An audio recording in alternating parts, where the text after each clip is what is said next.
नमस्कार, आप देख रहे हैं सत्य हुंकार में आपके साथ सत्यपाल। हरियाणा विधानसभा चुनावों की तैयारियां जोरों पर हैं। पार्टी प्रत्याशी, पार्टियां भी अपने अपने तरीके से अब विसातें बिछाने लगी हैं। जहां तक पार्टी प्रत्याशियों की बात है, सबसे पहला दौर टिकट लेने का चल रहा है। टिकट की जिद्दोजहद चल रही है। कोई हाई कमान के चक्कर लगा रहा है तो कोई गलियों में जाकर के जनता का समर्थन अपने पक्ष में दिखाने की कोशिश कर रहा है। सवाल यह है कि किसको टिकट मिलेगा, कौन विधायक बनेगा, ये अभी भविष्य के गर्भ में है। उसी कड़ी में आज मेरे साथ एक और नए प्रत्याशी, तिगांव विधानसभा से कांग्रेस के प्रत्याशी जो टिकट मांग रहे हैं मौजूद हैं। उनसे मैं बात करूंगा, समझूंगा कि आखिर टिकट मांगने के पीछे उनकी मंशा क्या है। तो आइए सबसे पहले स्वागत करते हैं उस शख्सियत का, और वो हैं राजकुमार शर्मा। राजकुमार शर्मा जी, आपका बहुत बहुत स्वागत सबसे पहले सत्य हुंकार पर। सत्यपाल जी नमस्कार, आपका धन्यवाद मुझे यहाँ पे बुलाने के लिए। सीधा सवाल अगर मैं पूछूं, आपकी चर्चा ये है कि आप भी विधानसभा का टिकट मांग रहे हैं। क्या सच्चाई है इसमें? क्या वाकई आप तिगांव विधानसभा से कांग्रेस के प्रत्याशी बनने के लिए पार्टी से टिकट मांग रहे हैं? सत्यपाल जी, ये तो एक अटपटा सवाल है कि जो कांग्रेस कार्यकर्ता उसका एक सपना होता है कि चुनाव लड़ने का, जनता की सेवा करने का। एक यही मौका होता है जो 5 साल में एक बार आता है।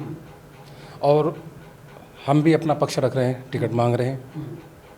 और मेरे लिए कोई नई चीज़ नहीं है कि मैं पहली बार कोई चीज़ मांग रहा हूँ। हमारी परिभाषा पहले से रही है। हम 2005 में पार्षद का चुनाव लड़ चुके हैं, कांग्रेस समर्थित हो। उस समय टिकटें नहीं देते थे पार्षद के में, बीजेपी और बसपा पार्टी वगैरह देते थे। और कंटिन्यू हम ग्राउंड पे काम कर रहे हैं। आप ये कह रहे हैं कि कांग्रेस का प्रत्याशी रहते हुए आपने पार्षद का चुनाव लड़ा है, इसलिए अब आप विधानसभा का मांग? जी, इसलिए मैं विधानसभा का मांग रहा हूँ कि हमारे यहाँ की समस्याएं बहुत हैं। बाहर का नेता या कोई दूसरा नेता नहीं सुनने के लिए तैयार है। सरकार 10 साल से आप देख रहे हो भाजपा की है, और बीच में ये काम ना तो करने देते ना काम करते हैं। कभी ऐसा रहा कि हमारे सरकार में भी भाजपा का विधायक रहा, कभी किसी काम को रोका नहीं गया। पर हमारे इस बीच में बीजेपी सरकार में एक बार टर्म में हमारे विधायक भी रहे यहाँ पे कांग्रेस के, और दूसरे टर्म में भाजपा सरकार ट्रिपल इंजन की रही है, जिसमें पार्षद से लगा के एमएलए एमपी सारे रहे हैं, पर काम जीरो रहा है। मतलब आप ये कह रहे हैं कि जो विधायक पूर्व में रहे हैं, चाहे वो कांग्रेस से रहे हों या बीजेपी से रहे हों, वो बाहरी क्षेत्र के हैं, और आप चाहते हैं कि इसी क्षेत्र का कोई विधायक बने? बिल्कुल, हमारे इसी क्षेत्र का हो, हमारे इसी शहर से हो, और गांव की परिभाषा सारी है हमारी यहाँ कि जो मजबूती से ग्राउंड की समस्या सुने। लेकिन ये तो सवाल ये भी उठेगा कि अगर आप शहर से मांग रहे हैं तो फिर गाँव वाले तो फिर गाँव की वोट को आपको क्यों देंगे? सर, हमारा परिवेशभूषा हमारी सब गांव की है। हम गांव से ही तो निकले हुए हैं। शहर हमारे आज डेवलप हो चुका है। बाहर से पूर्वांचल के लोग आए हुए हैं, उत्तराखंड से हैं, दिल्ली से हैं। यहाँ पे सभी का रला मिला है। अब सब लोग यहीं के हो गए हैं। अब कोई बाहर से नहीं कहेगा उनको कि पूर्वांचल या प्रवासी गए। अब यहीं के हरियाणा वासी हैं वो भी। आप ये कह रहे हैं कि इस क्षेत्र का प्रतिनिधित्व जो गाँव के लोगों ने किया, उनको न्याय नहीं मिला, उनकी आवाज़ सही से नहीं उठाई गई, आप उनकी आवाज़ उठाएंगे, आप ये कह रहे हैं? बिल्कुल। ये आरोप तो फिर सीधा सीधा जो पूर्व में कांग्रेस के विधायक रहे उन पे भी लगेगा, और जो भाजपा के विधायक अभी मौजूद हैं उन पे भी लगेगा। ये तो मैं तो सीधा आरोप भाजपा सरकार पे लगाऊंगा, जो आज की डेट में 2014 से है, जो पक्षपात करती है, जो काम नहीं करने देती। तो ऐसे लोगों को हमें भगाना है। हम उम्मीद करते हैं कि इस बार हमें कांग्रेस पार्टी हमें टिकट दे, हम चुनाव लड़ेंगे और जीतेंगे भी यहाँ से। लेकिन कांग्रेस के जो पूर्व विधायक हैं वो अच्छी खासी तैयारी कर रहे हैं, टिकट वो भी मांग रहे हैं, तो इसका मतलब आप उनके साथ उनके सामने टिकट मांग के आप उनके साथ कहीं ना कहीं वो परिस्थितियां बना रहे हैं कि भाई आप दोनों एक नहीं है, ऐसी कुछ बात है क्या? नहीं सतपाल जी, मैं सबसे पहले खंडन करता हूँ आपकी बात का। हम सबसे पहले कांग्रेस ही हैं। टिकट मांगने का हक सबको है। मैं भी मांग सकता हूँ और भी मांग सकते हैं। इसमें कोई सामने वाद विवाद वाला कोई मैटर नहीं है। स्टार्टिंग तो यहीं से होती है। इसमें कोई टिकट मांगने से कोई दुश्मन नहीं बनता है। स्टार्टिंग तो आपने पार्षद की कर दी, पार्षद का टिकट मांगा ही था आपने। पार्षद के चुनाव इसके बाद होंगे, फिर क्या पार्षद का चुनाव लड़ेंगे? अगर आपको मौका मिला था पहले और फिर दोबारा मौका मिलेगा तो पार्षद का फिर आप क्या करेंगे? सर, चुनाव पार्षद का हो या सरपंची का हो या एमएलए का हो या एमपी का हो, चुनाव कभी छोटा नहीं होता। सब में ही एक बड़ी बात होती है कि जन समस्या उठाना, लोगों के काम करना। स्टार्टिंग छोटे से लेकर बड़े तक चलती रहती है। अब वही अहम सवाल जो मैं सबसे पूछता हूँ, आपने टिकट मांगना है, मांग रहे हैं, अच्छी बात है, मांगना चाहिए, चलिए ठीक है, आप मांग रहे हैं। अगर आपको टिकट नहीं मिलता है, चुनाव तो होगा, उस परिस्थितियों में आपका निर्णय क्या होगा? क्या आप कांग्रेस के साथ खड़े होंगे या फिर अलग से निर्दलीय बिगुल आप बजा देंगे? नहीं सर, वो समय जब आएगा, जब देखा जाएगा, जब डिसाइड किया जाएगा क्या होगा। मतलब आप ये तय करेंगे हाईकमान के टिकट देने के बाद कि क्या परिस्थितियाँ रहेंगी, जैसे भी रहेंगी अच्छी रहेंगी।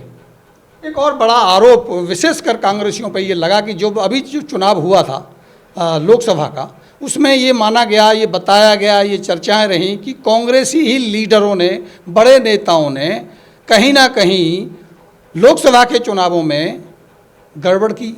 गड़बड़ की का मतलब आप समझ रहे हैं कि उन्होंने मतदान उधर करा दिया, वहाँ से सेटिंग कर ली, इस तरह के आरोप लगे। इन आरोपों में कितनी सच्चाई थी?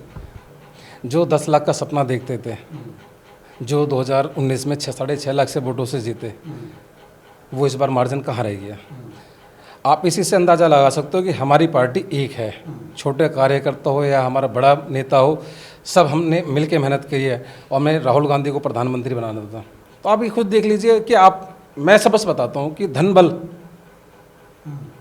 का इसमें भारतीय जनता पार्टी ने जोर लगाया है। वही जो आरोप लगा धन बल की, जो आपने बात की, वही तो मैं कह रहा हूँ कि वो धन बल, वो धन गया कहाँ?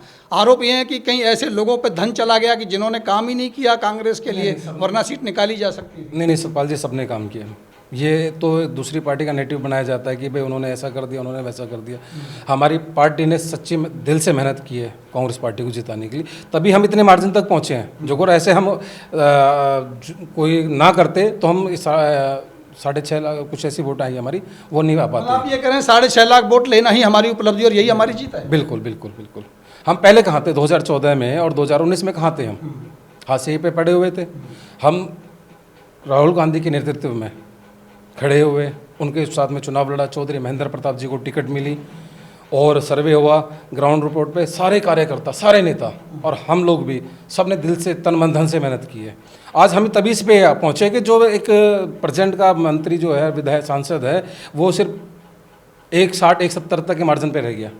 वापस आते हैं उसी बात पर, आप जो टिकट मांग रहे हैं और ये कह रहे हैं कि इस क्षेत्र में आवाज़ सही से नहीं उठाई गई, इस क्षेत्र का काम सही नहीं हुआ, इस क्षेत्र का कोई विधायक बनेगा तो इस क्षेत्र का विकास हो पाएगा, आप ऐसा कह रहे हैं। इसी बात को मैं दोबारा वापस लेके आता हूँ। क्या है ऐसी समस्याएं, क्या ऐसे काम हैं जो नहीं हुए?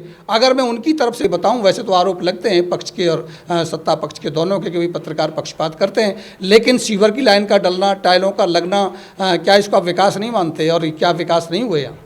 सतपाल जी, ये विकास नहीं होता, ये मूलभूत सुविधाएं होती हैं जो आम लोगों को चाहिए। ये आपको पता है कि आपने भी देखा है, ये इलेक्शन से 2 महीने पहले काम किया हुआ है। उससे पहले कहाँ था? कहीं था कॉलोनी में करंजा। आज भी चले जाओ चेतन मार्केट, विजयनगर चले जाओ, आप भट्टा कॉलोनी वाली फेज़ 1 फेज़ 2 वाली आप रोड पे चले जाओ, मैं आपको 10 रोड दिखा दूंगा जो मूलभूत सुविधाओं से अलग है। 10 साल से इनकी सरकार है, राज्य मंत्री, ट्रिपल इंजन सरकार कर क्या रही है ये?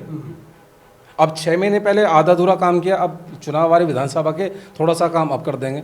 लोगों को बेवकूफ़ ना समझे भारतीय जनता पार्टी। तो क्या ये काम भी इसलिए हो रहे हैं ताकि कांग्रेसी लोग गली गली घूम रहे हैं, शोर मचा रहे हैं, हल्ला मचा रहे हैं, उनके कहने से हो रहा है? क्योंकि सुनने में ये आया, लोग ऐसा बता रहे हैं कि जब से पूर्व विधायक रहे हैं यहाँ के कांग्रेसी, वो हल्ला मचाने लगे, गली गलियों में जाने लगे तो विकास होने लगा। ऐसी चर्चाएँ हैं, तो क्या इस बात से आप सहमत हैं? क्या ये सच्चाई है? देखो जी, हर एक का हक है, हम अपोजिशन में, हमारा भी हक है जाने का। अब इन्होंने सड़क बना दी तो किसी लोगों पे एहसान नहीं किया, ना अपने घर से बनाया उन्होंने, जनता का पैसा जनता में लगा रहे हैं। पर आधा अधूरा काम क्यों कर रहे हैं? रोडों को नाली भी तो चाहिए। आपने देखा होगा भी, परसों मैंने आपको बताया था, आपके माध्यम से मैंने लोगों को दिखाया, वो जो इन्होंने सीवर डाली है, वो सड़क बनाई है, उसके ऊपर पानी आ रहा है। ये अधूरा विकास। लेकिन सड़क तो बनी ना, सड़क के लिए तो धन्यवाद कर देते, पानी के लिए गाली दे देते। सतपाल जी, आपने शायद उस दिन बात सुनी नहीं, पब्लिक ने क्या कहा था। इससे तो हमारी सड़क ना बनती ना, हम पहले ठीक थे कि ये पानी तो नहीं रुकता था। आज तो ये पानी हमारे घरों में भरा है। यही सबसे बड़ा सवाल आपके ऊपर उठ रहा है, विशेषकर कांग्रेस के ऊपर उठ रहा है कि वो जाके आवाज़ तो उठा रहे हैं, लेकिन वहाँ उठा रहे हैं जहाँ काम हो गया है या जहाँ काम होने वाला है। खबरें ये भी हैं कि कांग्रेसी ये निकाल लेते हैं कि टेंडर कहाँ का क्लियर हो रहा है, जहाँ बनने वाली सड़क होती है वहाँ जाके आंदोलन आवाज़ उठाने लगते हैं, बाद में वो सड़क बनने लगती है, फिर कहते हैं जी हमने सड़क बनवा दी। आपको वो जगह नहीं है जो जहाँ गड्ढे हो रहे हैं, जहाँ कीचड़, वहाँ जाके आप आवाज़ उठाएँ? सर, इस हमारे जाने से सड़क बन जाती है, हम तो अपने आप को खुशकिस्मत समझेंगे कि हमारे जाने से सड़क बन जाए। हम तो रोज़ जाएंगे ऐसा, पब्लिक हमें रोज़ बुलाए, जहाँ पे काम नहीं हो रहा है। भारतीय जनता पार्टी को लगे तो सही कि भाई इनके डर से आज हमारा विपक्ष इतना मजबूत है, डर के हमारे सारे काम कर रहे हैं, और हमारी जो सरकार ने घोषणाएं दी हैं हम उनको लेके जा रहे हैं। हमने भी तो काम किया था, कोई आज से पहले थोड़ी नहीं कि बीजेपी थी, उससे पहले हमारी सरकार भी रही है, हमारी सरकारों ने भी सड़कें बनाई हैं, उसके बावजूद भी लोगों ने इनको सत्ता दी है। इसका मतलब जनता खुश है इनके काम से? नहीं, खुश होते तो आप ये लगाइए ना कि इनके मार्जिन कहाँ रह गया, खुश तो नहीं है ना जनता। मतलब मार्जिन घटा ही आपकी? बिल्कुल बिल्कुल बिल्कुल, हम विधानसभा में 90 में से 70 सीट लेके जाएंगे इस बार। लेकिन कितने आश्वस्त हैं कि हाईकमान आपकी बात सुनेगा और आपको मौका दे सकता है? देखो, हम अपना, मेरा जो फ़र्ज़ है अपना फार्म भरने का, टिकट मांगने का, आगे आला कमान डिसाइड करेगा कि किसको टिकट मिलती है किसको नहीं मिलती, पर मैं अपना पक्ष हर तरह से मजबूत रखूँगा। लेकिन इस बात से भी आप अवेयर होंगे या जानकारी रखते होंगे कि आपके टिकट मांगने से कुछ लोगों को दिक्कत भी हो सकती है? सतपाल जी, मुझे तो नहीं लगता ऐसा होना चाहिए किसी को, क्योंकि ये तो सबका हक है, ये सबका हक है कि भाई कोई मांग सकता है, तो इसमें कोई दुश्मनी वाली बात ही नहीं होनी चाहिए। लेकिन राजनीति में ये हक नहीं होता ना। चलो, जो जैसा करेगा वो देखेंगे, जैसा भी जिसके मन में बात होगी। हम लेकिन चुनाव पक्का लड़ेंगे? चुनाव पक्का लड़ेंगे, जो अगर पार्टी टिकट देगी हम चुनाव पक्का लड़ेंगे। मतलब टिकट मजबूती से मांगे? बिल्कुल बिल्कुल सर। फार्म भर दिया आपने? फार्म भरे जा रहे हैं, अभी फीस लग रही है, कुछ कांग्रेस ने लगा रखी है? नहीं, अभी फार्म नहीं भरा है, अभी थोड़ा सा मैं 20 तारीख के बाद मैं फार्म भरूंगा और भरूंगा। सतपाल जी, मैं आपको बुलाऊंगा। किसी शुभ मुहूर्त का इंतजार? जी चलिए, बहुत बहुत शुभकामनाएं रहेंगी हमारी। ईश्वर करे आपको टिकट मिले और आप चुनाव लड़ें, ताकि हमारे लिए एक और नेता मिले। पत्रकारों के लिए ज़्यादा नेता ज़्यादा बड़ा काम देते हैं। तो इसी पड़ताल पर मैं कुछ और लोगों की पड़ताल करूंगा। काफ़ी लोग लाइन में हैं टिकट मांगने की। में राजकुमार शर्मा जी ने कह ही दिया है कि वो टिकट मांग रहे हैं। पार्टी अगर उन्हें मौका देगी तो वो चुनाव जरूर लड़ेंगे, और उसके बाद चुनाव लड़ेंगे या नहीं लड़ेंगे, टिकट नहीं मिलेगा तो उस परिस्थितियों में वो वक्त बताएगा, उस समय देखा जाएगा। ऐसी ही पड़ताल के साथ कुछ और लोगों के साथ आपको लेकर के चलूंगा। जुड़े रहिएगा मेरे साथ, देखते रहिएगा सत्य हुंकार। वीडियो को शेयर करिए। नमस्कार।